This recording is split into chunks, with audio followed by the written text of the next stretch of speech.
Hoy vamos a ver la descolonización africana. Comienza todo el proceso de independencia.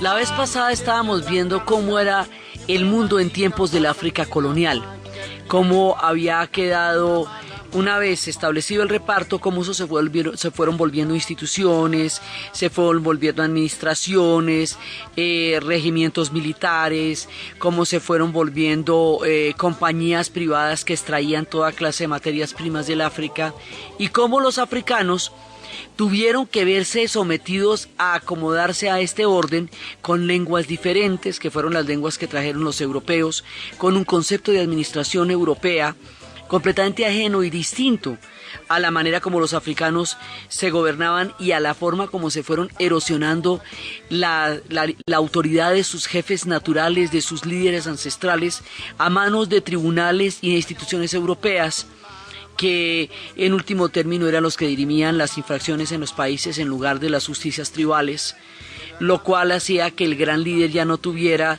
la misma capacidad de decisión, es decir, les fueron quitando poco a poco su capacidad de decidir sus propios asuntos.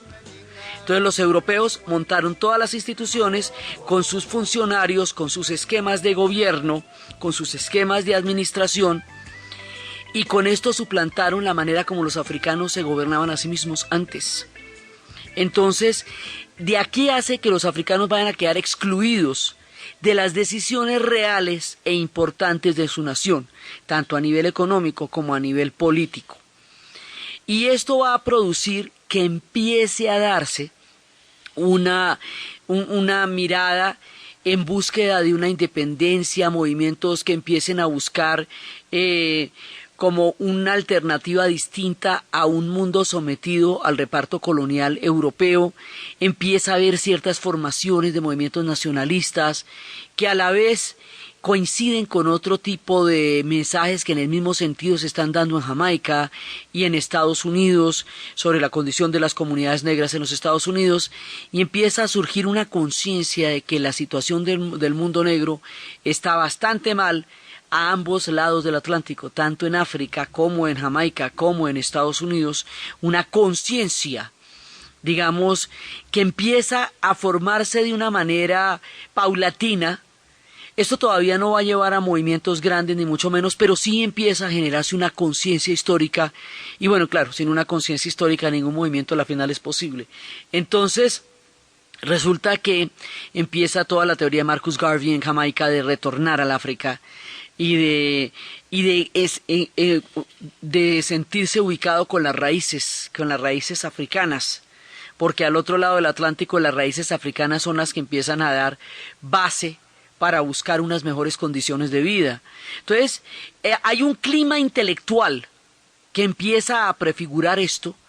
Hay, entre todos, habíamos visto que una de las características de la colonización había sido el apoyarse sobre ciertas tribus, dándoles privilegios contra otras tribus, lo que generaría en el futuro divisiones terribles, pero en su momento va a hacer que haya una intelectualidad de africanos. Se va surgiendo poco a poco, con todos los ejemplos que vimos, una clase educada de africanos, educada en el sentido europeo. Dijimos la vez pasada, repetimos ahora, la educación en el sentido europeo es una forma de conocimiento, la educación en el sentido africano es otra forma de conocimiento.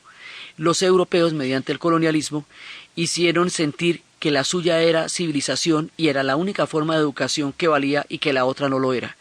Este concepto es bien importante porque hace al fundamento mismo del colonialismo, que es el desprecio por la forma del conocimiento de los pueblos que somete. Entonces, desde el punto de vista europeo, de sus instituciones y de su política y de su ciencia, va a haber una clase de africanos que va a tener acceso a eso, que va a estudiar en las universidades de Europa, pero se van a encontrar con que llegan con los títulos de medicina, que llegan con los títulos de abogados, y en su país no pueden ejercer, en su país no pueden tener acceso a cargos que se correspondan con su formación académica, teniendo la misma formación académica que tienen los europeos en sus mismas universidades. Entonces empiezan a, digamos, a percibir el colonialismo como un bloqueo en la capacidad de ascenso y decisión de los pueblos. Empieza a surgir una conciencia parecida, esto es un proceso de independencia como el de nosotros, haga de cuenta. Entonces, pues empieza a surgir una conciencia como la que empezamos a tener nosotros en tiempos de Camilo Torres, en tiempos de Policarpa Salabarrieta, en tiempos de Antonio Nariño, en tiempos de esta primera independencia de 1810. Pues antes de la Segunda Guerra Mundial hay una prefiguración de una posible mirada distinta sobre el destino del África y un anhelo de autonomía que todavía no se traduce en una guerra, pero que ya empieza a aparecer como una posibilidad histórica a tener en cuenta. Eso, digamos, hasta ahí habíamos llegado la vez pasada. Pero ahora va a pasar una cosa que va a cambiar dramáticamente todos los acontecimientos y que va a transformar el mundo radicalmente y que va a dinamizar todo este proceso y después del cual ya nada va a ser distinto, va a ser lo mismo, y después del cual la independencia africana se va a volver una realidad, porque este proceso va a hacer posible que eso ocurra. Este proceso se llama la Segunda Guerra Mundial. Los europeos hubieran podido quedarse como estaban, con los repartos como los tenían, y seguir en la misma vía, por quién sabe cuántos años más, pero es que en la Segunda Guerra Mundial a los europeos les dio por despedazarse entre ellos de una manera absolutamente increíble de lo feroz y de lo aterrador y del grado de crueldad que esto pasó. Entonces, ahí empiezan a darse una serie de cuestionamientos. Primero, los europeos como civilización que se han autoerigido en el mundo durante el siglo XIX, en todos estos esquemas coloniales y el siglo XX, van a llevar al mundo a una hecatombe que va a dejar 50 millones de muertos. El holocausto. Todo lo que va a pasar va a ser imposible que se diga que siguen siendo la civilización cuando el resultado final ha sido una cosa del tamaño de la que acaba de pasar. Eso, digamos, en términos muy grandes. Por otro lado, las potencias empiezan a sucumbir cuando Francia cae a manos de los alemanes. Tan fácilmente la dividen y la someten y hacen la Francia de Vichy. Pierden toda seriedad ante las colonias, porque el mito de la invencibilidad europea se derrumba en la Segunda Guerra Mundial porque a todos les van a dar por la cabeza. Y hay un momento en que Francia no solamente ha caído y está sometida al dominio alemán, sino que hay un momento en que les pide, cuando empieza ya la resistencia y todo eso, que le ayuden. O sea, Francia e Inglaterra le van a pedir ayuda a las colonias, cacao a las colonias, ayúdennos. En el mismo discurso de Churchill, cuando dice que Inglaterra perseverará y que Inglaterra no se rendirá y que Inglaterra no va a doblegarse ante los alemanes, ante los nazis, en ese discurso él también dice que si por alguna razón la isla cayera, las colonias defenderían el imperio. Entonces, esta idea de que las colonias defiendan el imperio se va a traducir en el reclutamiento de miles y miles y miles y miles de africanos de todas partes. De Kenia, de Senegal, de Gambia, de Zanzíbar, de todas partes.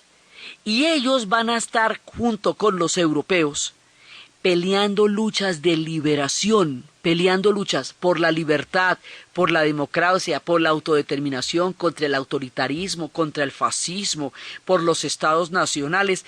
Ahí mismo, mire, está el discurso de la independencia. O sea, aquella razón por la cual usted está peleando hombro a hombro con los europeos, es la misma razón por la que usted va a pelear contra los europeos después. O sea, píllese nomás.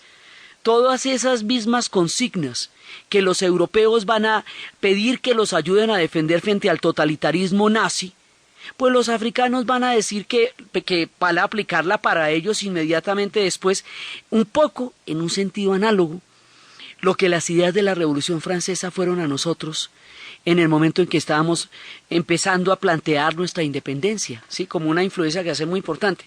Ahora, estos ejércitos van a sumar gente de todas partes. Las diferentes tribus del África, que no se hubieran encontrado probablemente por las enormes distancias que ese continente tiene, se van a encontrar todas en el mismo regimiento y en el mismo batallón. y se van a conocer unos con otros.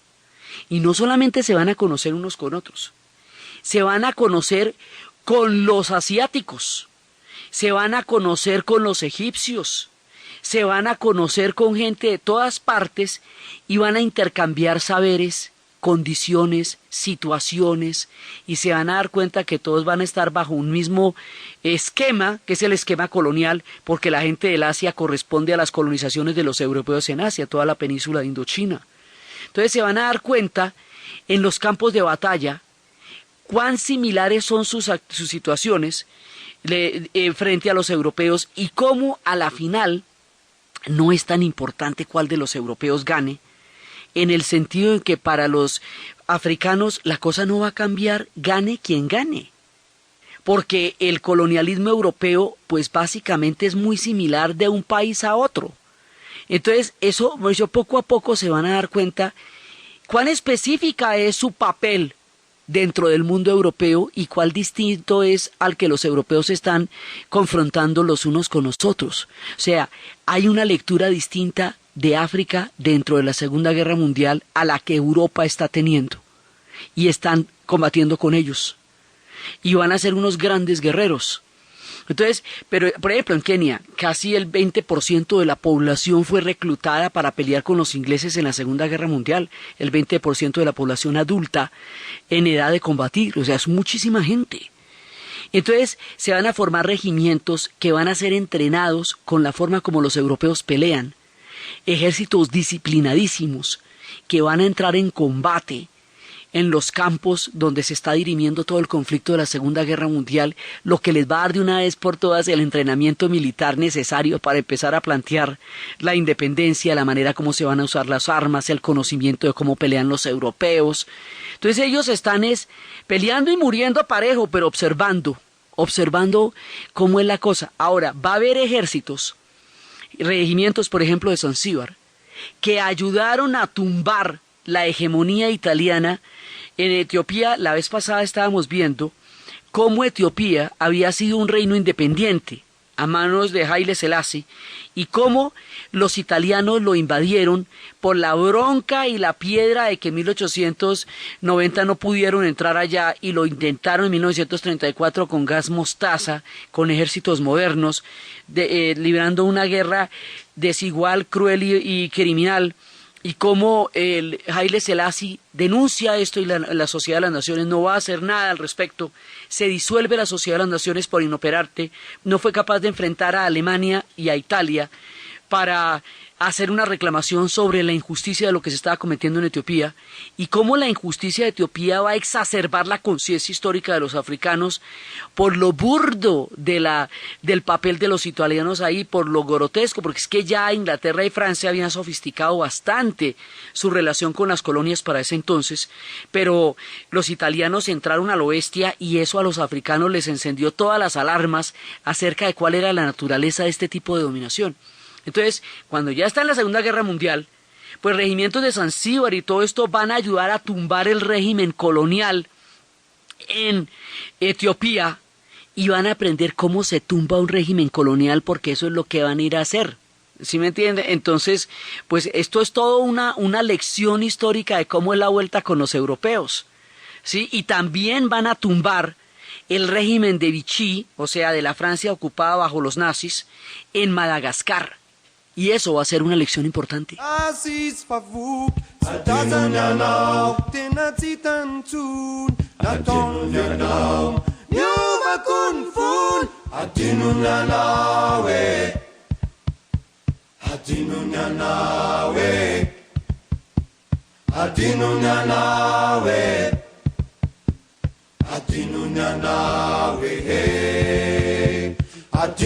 Paradójicamente, esto que los ingleses llamaban que las colonias ayudaran a preservar el imperio en la hora de la Segunda Guerra Mundial, es lo que va a empezar a generar el fin del imperio.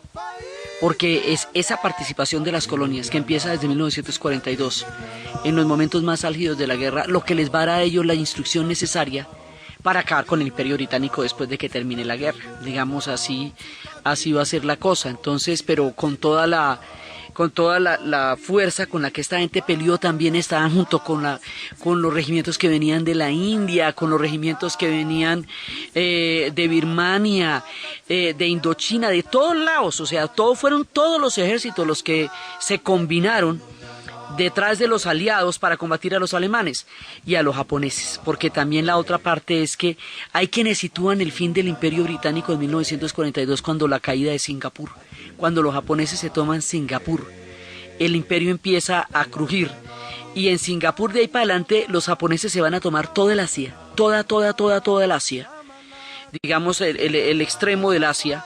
Eso quiere decir Indochina, quiere decir todo lo que es Tailandia, Laos, Camboya, Vietnam, todo eso se lo van a tomar, se van a tomar también Indonesia, que era en aquella época un dominio holandés, Filipinas, que eran bases norteamericanas, o sea, la expansión japonesa va a ser muy grande.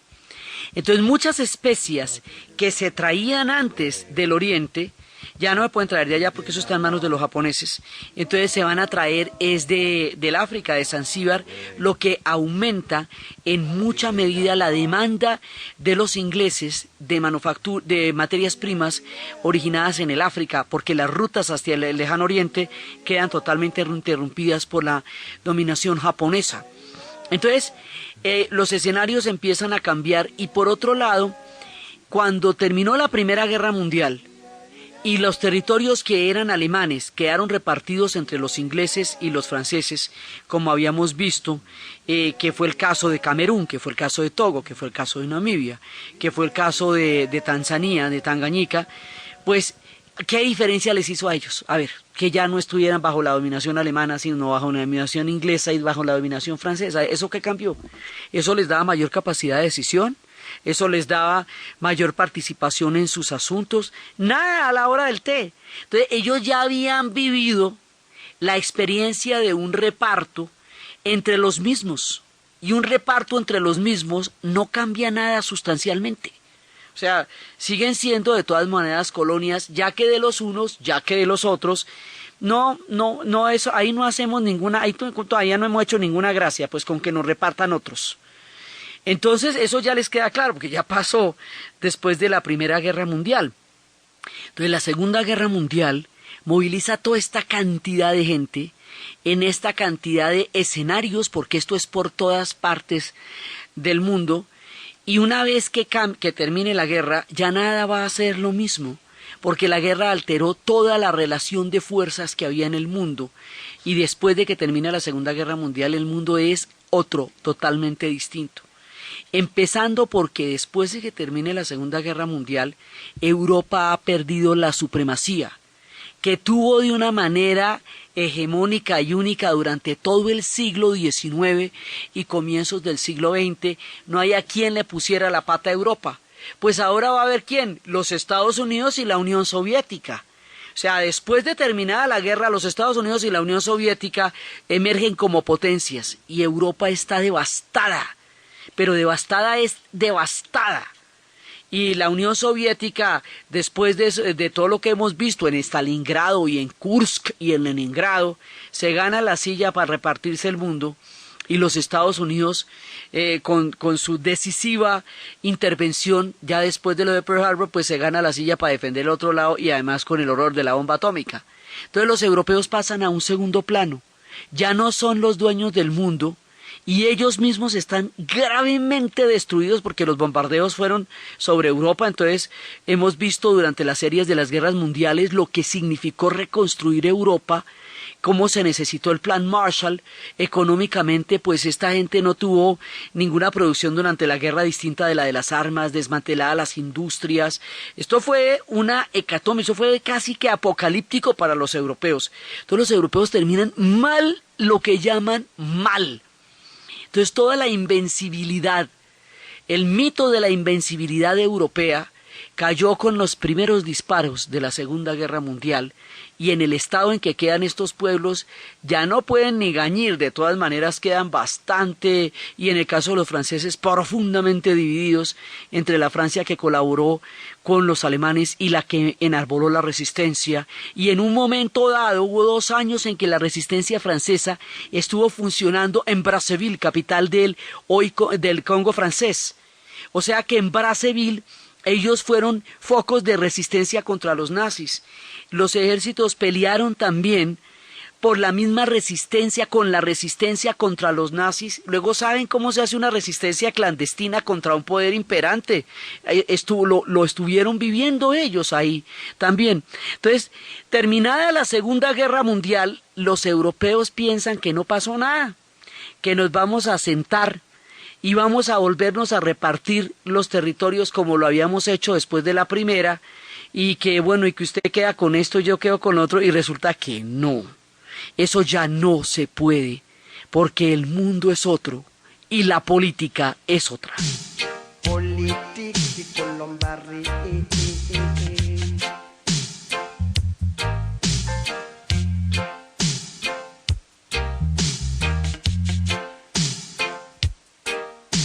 Obi Febi, Oti Fessini, Obi Tanobi, Obi Gianbassini. Vive le président, abat le président. Empezando porque la misma Europa también va a quedar repartida. O sea, ellos ya no, antes eran imperios, luego eran repúblicas y después ellos mismos van a quedar repartidos en zonas de influencia entre los Estados Unidos y la Unión Soviética, y la Europa del Este va a quedar bajo el régimen de la Unión Soviética, y la Europa Occidental va a quedar bajo la tutela de los Estados Unidos, que había sacado un documento en aquella época que decía que los Estados Unidos debía guiar a Europa hacia la posguerra a la manera como un sol, como dentro del sistema solar a los demás planetas que conformaban el sistema. O sea, mejor dicho, ya el sartén ya no lo tienen ellos por el mango. Eso es lo primero que pasa. Entonces, esto hace que las cosas vayan a cambiar radicalmente en Indochina. Lo que hoy es Laos, Camboya, Vietnam, que los franceses llamaron Península de Indochina, se ha librado una lucha muy grande contra la invasión japonesa. Esa lucha la llevó a cabo Ho Chi Minh a través de una guerrilla que se creó para sacar a los japoneses de ahí, que se llamaban los Viet Minh. Esa guerrilla de los Viet Minh, que se creó para sacar a los japoneses, por supuesto que tenía todo el apoyo de los aliados porque era contra los japoneses.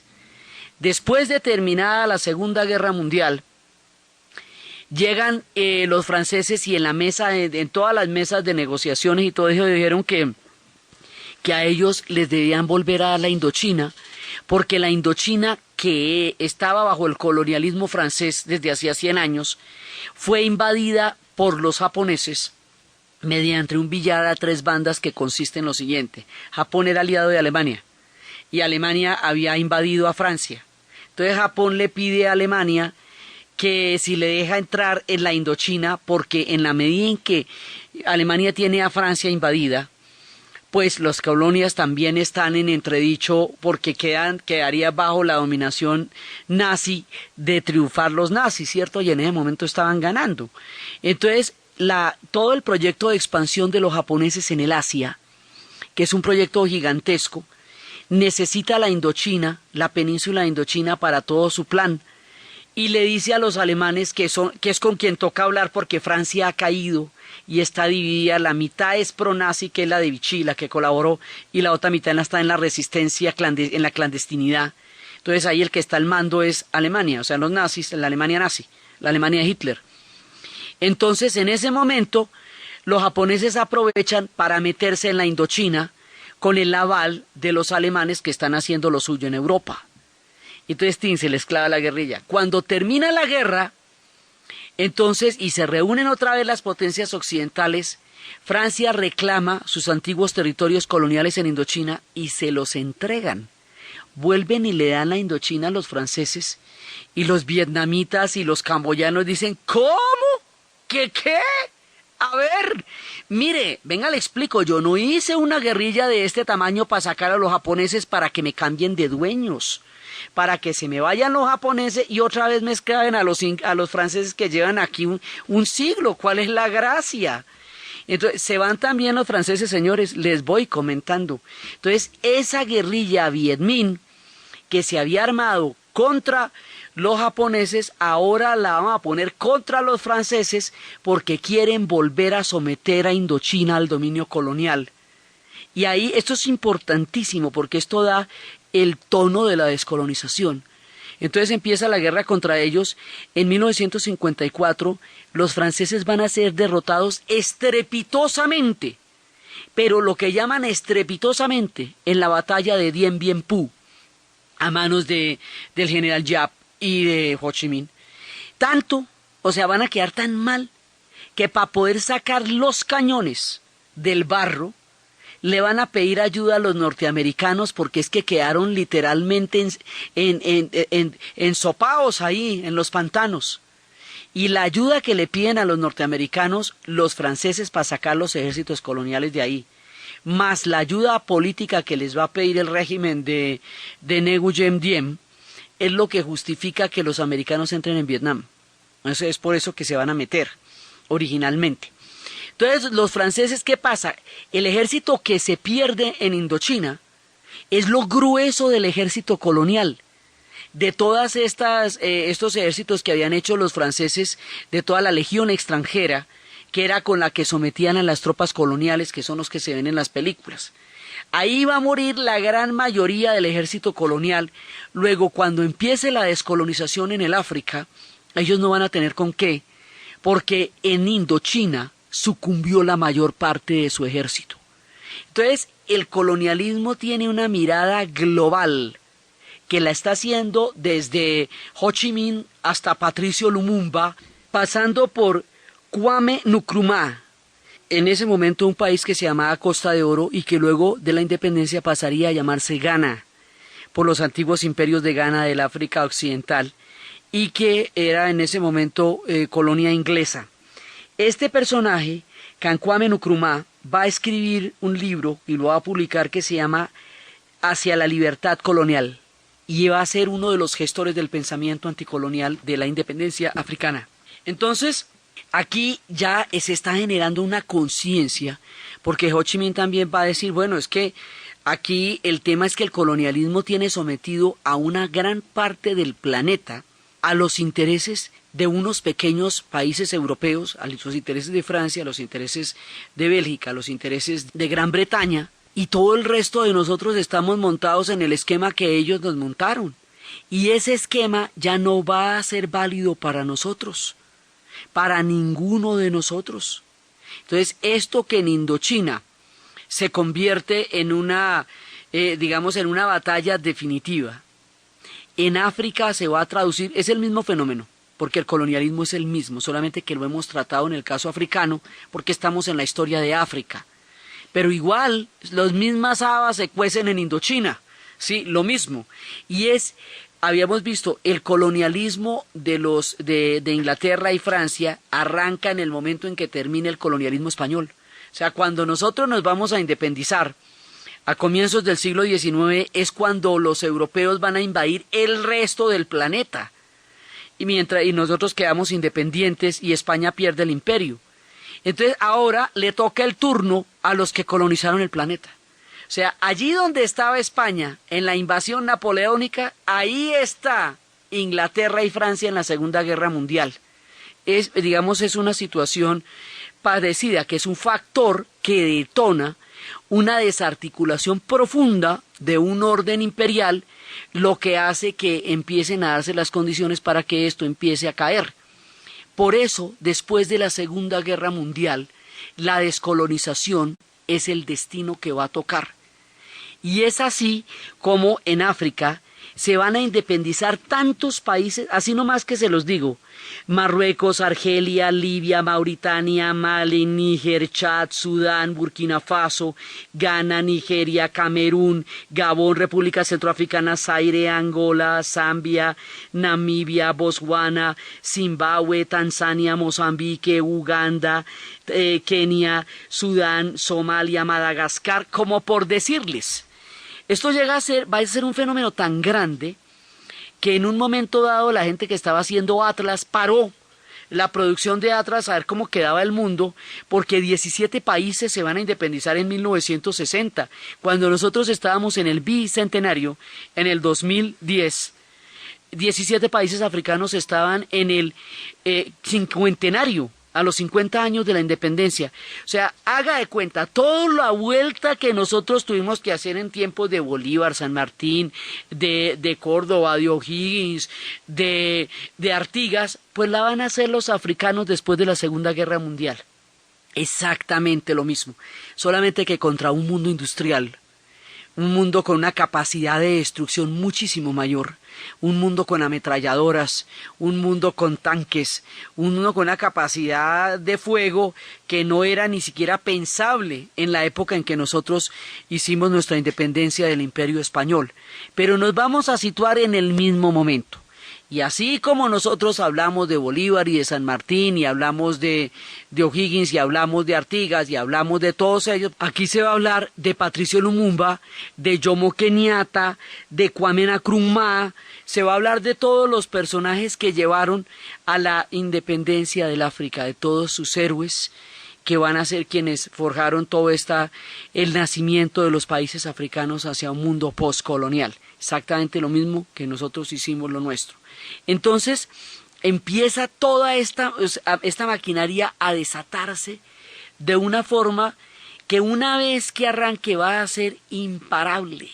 Entonces lo primero que va a pasar es que en 1945, cuando es como el primer antecedente, cuando se está forjando, se está celebrando la liberación de París, y en los días, en 8 de mayo, cuando París está siendo liberada y todos los franceses están felices después de todo lo que les tocó pasar, pues en Argelia, que como habíamos dicho al principio del reparto, eso se consideraba ni siquiera una colonia, sino un departamento de Francia, los argelinos salieron a marchar con banderas argelinas, diciendo que ellos también iban a ser independientes como los franceses estaban siendo libres, o sea, en el mismo orden de ideas.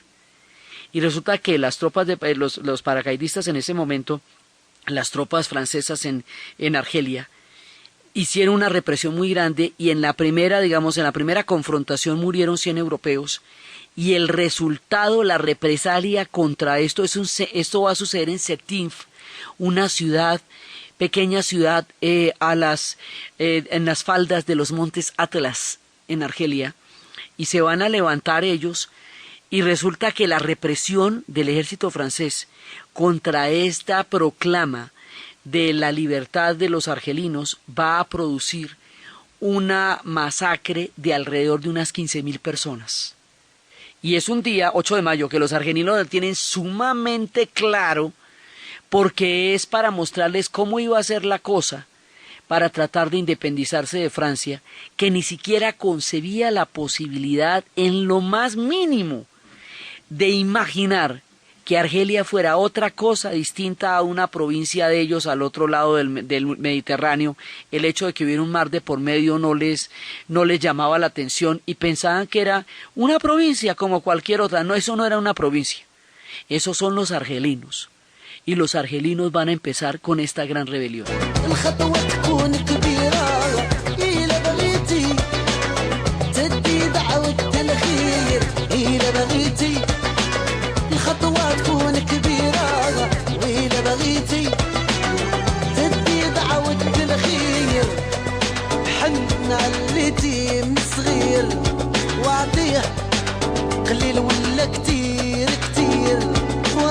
Y aquí empieza la consigna. El amo blanco se va.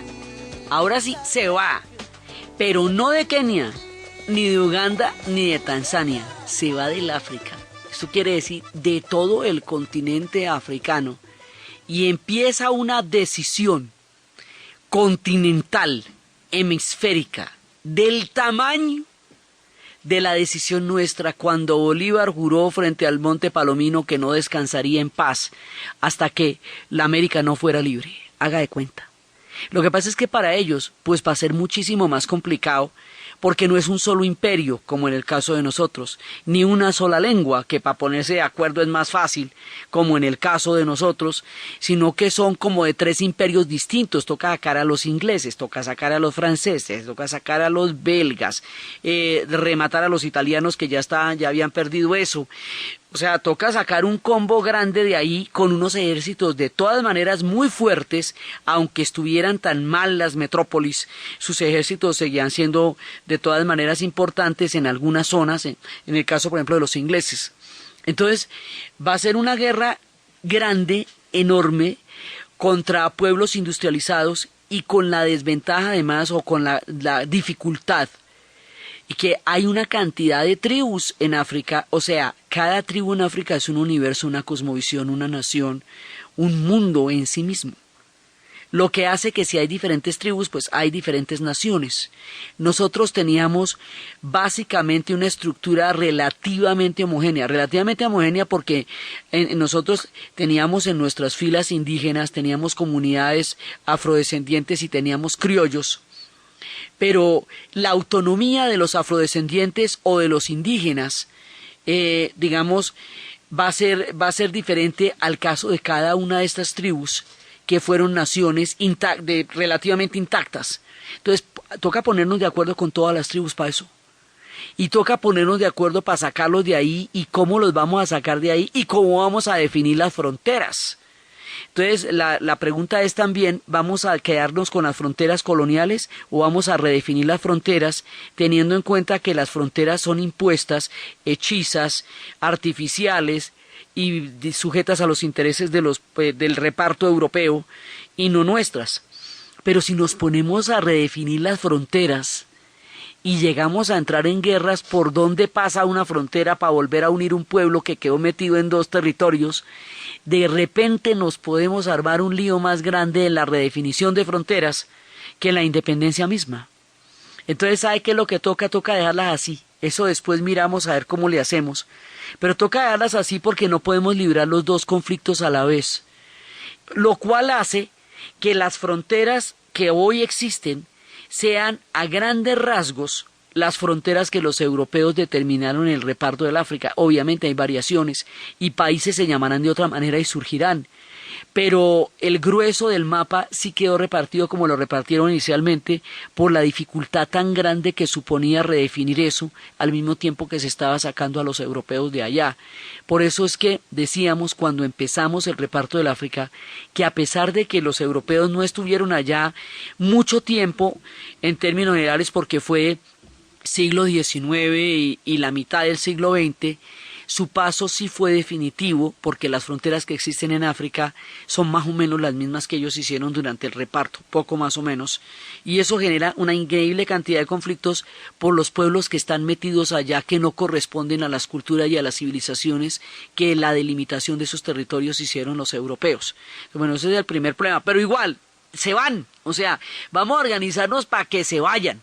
Si tenemos todos los problemas del mundo, lo que usted quiera, lenguas distintas, tribus distintas, pueblos distintos, distintos pueblos a los que se va a sacar, distintas metrópolis en lugar de una sola que son los españoles y punto. No, aquí tocaba, a los que les tocan los franceses, hágale, a los que les tocan los ingleses, hágale, a los que les tocan los belgas, hágale.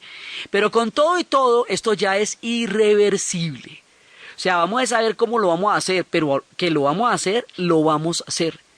Y esto sucede durante los 50s y 60s, que es al mismo tiempo que en Estados Unidos está surgiendo el movimiento del poder negro y toda la conciencia que está generando primero Martin Luther King y luego Malcolm X y Stokely Carmichael, de que las comunidades negras en Estados Unidos no son norteamericanas, sino que son afrodescendientes, porque además toda el África del Norte se está independizando.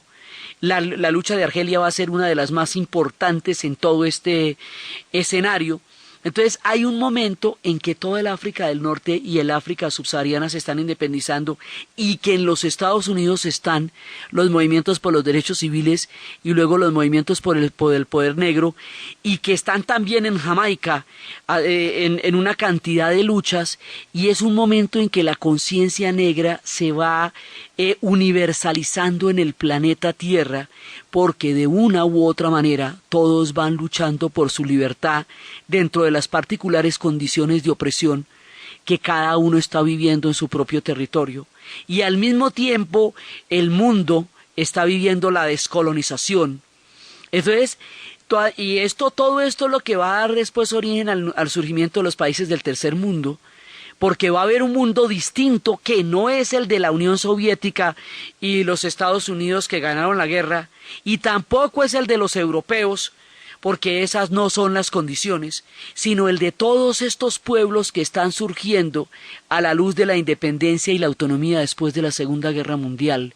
Y eso en la conferencia de Bandung, Indonesia, se consolidará como el surgimiento de los países del tercer mundo. Nosotros somos del tercer mundo, ¿no? Para que no nos confundamos. O sea, no estamos ni sentados con los europeos ni pertenecemos a las potencias, ¿sí?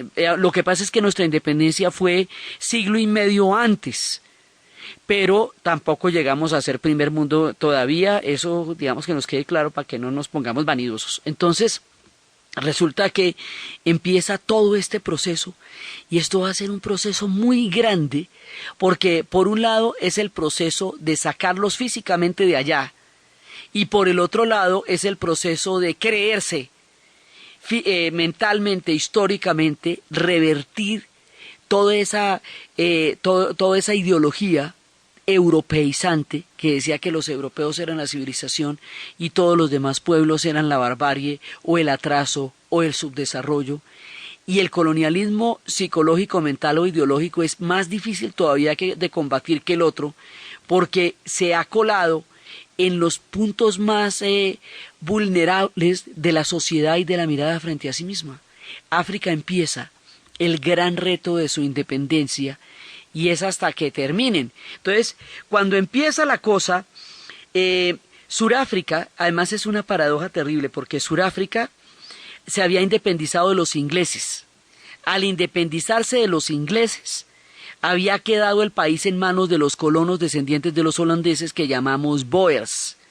Y esos colonos descendientes de los holandeses que llamamos Boers, inspirados en las teorías nazis de la Segunda Guerra Mundial y en todo el proceso de Hitler en Nuremberg, van a montar en 1948 el sistema de leyes conocido como el apartheid, que excluye a toda la comunidad negra, que es la gran mayoría, de todos los beneficios del mundo surafricano, y lo deja solamente para una pequeñísima minoría blanca, y arranca la tragedia de Suráfrica paralelamente a cuando va a empezar la independencia del resto del continente. Cuando el resto del continente empieza su proceso de liberación, Suráfrica se hunde en las tinieblas del apartheid. Entonces, ellos no estaban en ese reparto, y además, acuérdese que en Sudáfrica el tema no es sacar a los holandeses, pues los holandeses se fueron hace mucho tiempo, los que quedan ahí ya son surafricanos, porque el tema ya no es de sacarlos, que estos que están aquí se vayan, no, el tema es que esos que están ahí ya están ahí. Entonces, la cosa empieza por el África del Norte. Egipto es parcialmente independiente, pero todo el proceso del panarabismo va a ser un punto fundamental de todo este proceso, y Argelia, después de su rebelión, y de las promesas rotas, porque es que a muchos de estos pueblos se les prometieron sus autonomías si peleaban con los europeos durante la Segunda Guerra Mundial, y después no les cumplieron esas promesas, y los volvieron a tratar de someter a las mismas condiciones que tenían antes. Las promesas rotas, las derrotas de la Segunda Guerra Mundial hacia los europeos, el fin de su invencibilidad, la conciencia de un mundo nuevo y de un destino que va a ser diferente, llevan a que empiece como un reguero de pólvora toda la independencia del continente africano. La manera como esto se va a dar, los Mau Mau en Kenia, los movimientos del Congo, la rebelión argelina, Bembela, todos sus grandes líderes y la epopeya del surgimiento del África independiente es lo que vamos a ver en el siguiente programa. Entonces, desde los espacios del surgimiento de una conciencia histórica de la Segunda Guerra Mundial, de las tribus que se conocen bajo los ejércitos europeos, de la hecatombe del mundo europeo en los campos de batalla, del surgimiento de nuevas potencias y de una nueva estructura planetaria que surge después de la Segunda Guerra Mundial, en la narración Diana Uribe, en la producción Jessy Rodríguez. Y para ustedes, feliz fin de semana.